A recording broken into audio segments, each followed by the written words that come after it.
Today I'm going to explain one of the most unsettling real-life stalker stories I've come across. A man starts receiving innocent notes on his car, but things quickly turn terrifying when the notes appear inside his locked house. Let's dive in. This story I'm about to share happened to me around 10 years ago. It's without a doubt one of the most terrifying things that's ever happened to me. I recently stopped telling people this story because most of the time people tell me I'm lying or making it up. It was my wife who pushed me to write this down and share it. She said maybe somebody out there has gone through a similar experience. So here it is. Back then, I worked at a dead-end job, just like most of us. It was a way to make ends meet. The mundane drag of retail work was beginning to drain the life from my one afternoon. When I was leaving work, I noticed something neon pink hanging from my car door handle. It was a sticky note with a friendly message written. It simply said, "You're special, and I hope you have an amazing day."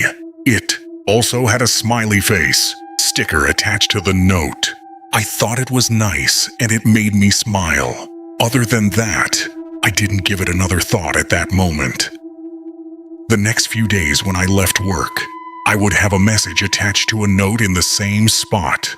I know some people have told me that it's creepy and weird, but I liked the attention. At that point in my life, I wasn't getting attention very often, so it was nice to be seen.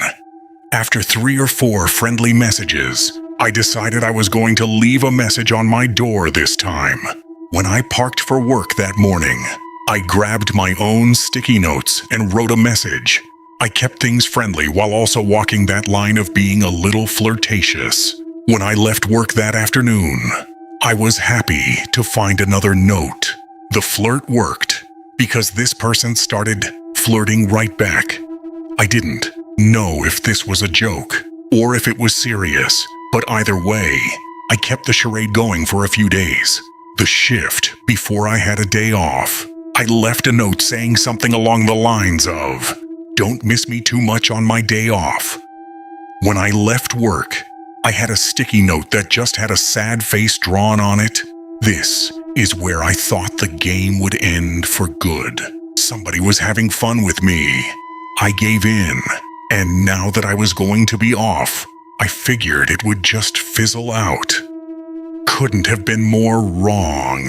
When I woke up the next day, I did some stuff around the house. It was late morning when I went outside for the first time. I noticed something neon pink on the car door again. I couldn't believe my eyes. I tentatively approached the note.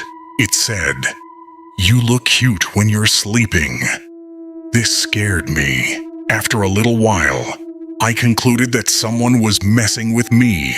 It clearly was someone I worked with who knew where I lived. It was the only thing that made sense to me.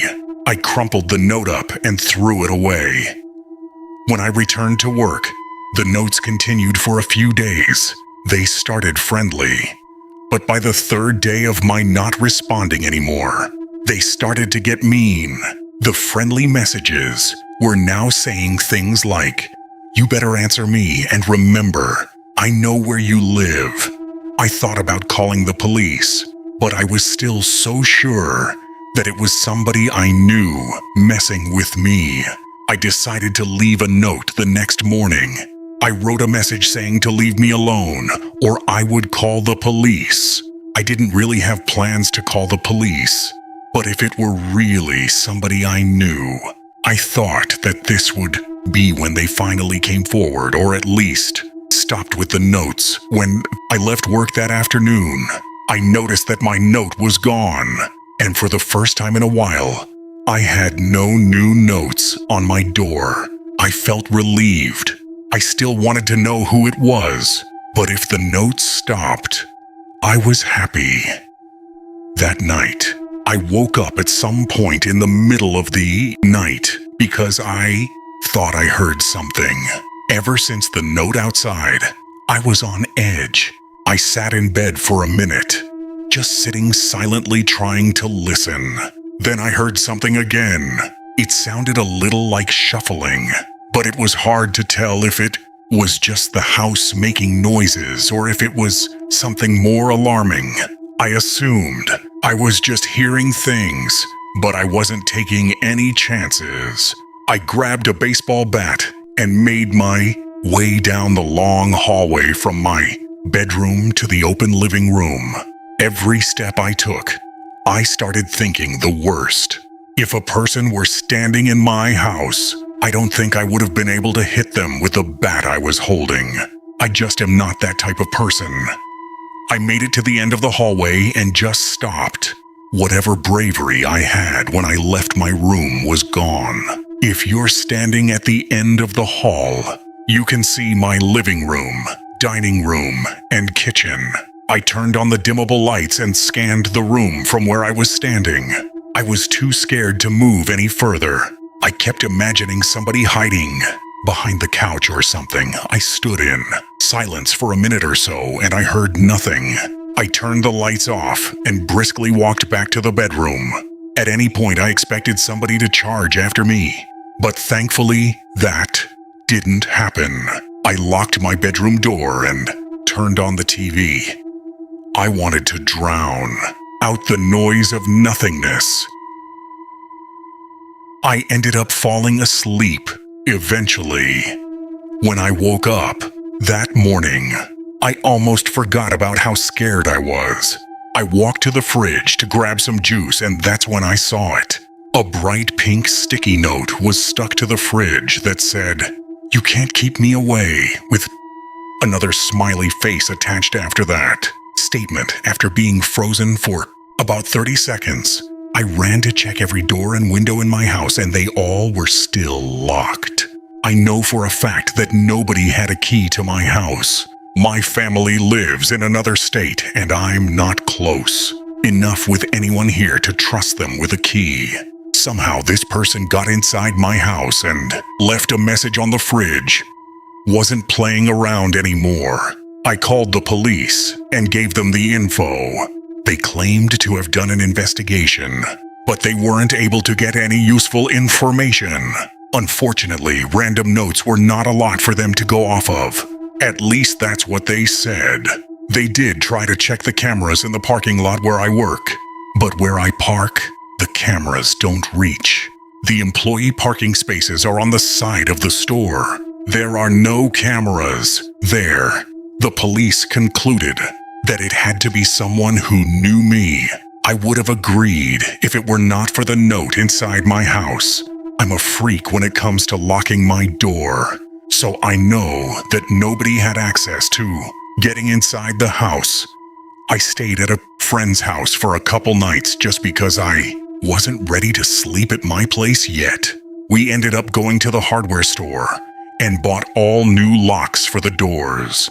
That first night back at my place, my friend stayed over with me, and nothing happened that night. A few months had gone by, and nothing happened. No new notes at work, and nothing at my house. It was over 2 months later when I left for work one morning, and I noticed one of the horrible pink notes on my front door. I grabbed the note, and it said, "I guess you don't want to play anymore." I called the police right away, but they didn't do much. I invested in cameras after that, but nothing ever happened again. Changing the locks in my house might have saved my life. Somehow this person had to have had a key to my house. It's the only thing that makes sense to me. What I can't figure out is why me? And who was that person? Whenever I think back about that entire situation, I almost get sick. I think back to the night I heard something inside the house. There had to have been a person hiding somewhere just inches or feet from where I was standing. Why didn't they harm me then? I wonder if messing around with me was all this person wanted. A friend once told me that when I went back to the room and locked the door, it's possible that this person tried to get into the room, but locking the door may have saved my life. It's been 10 years and Nothing has happened since that last note. I've since moved, and I'm married now. Every time I see those stupid pink sticky notes, I always think back to that horrible experience. Whatever the case may be, I'm just happy I'm still here to tell the story. Subscribe for more videos like this, turn on notifications, and leave a like to help the channel out. Thank you for watching.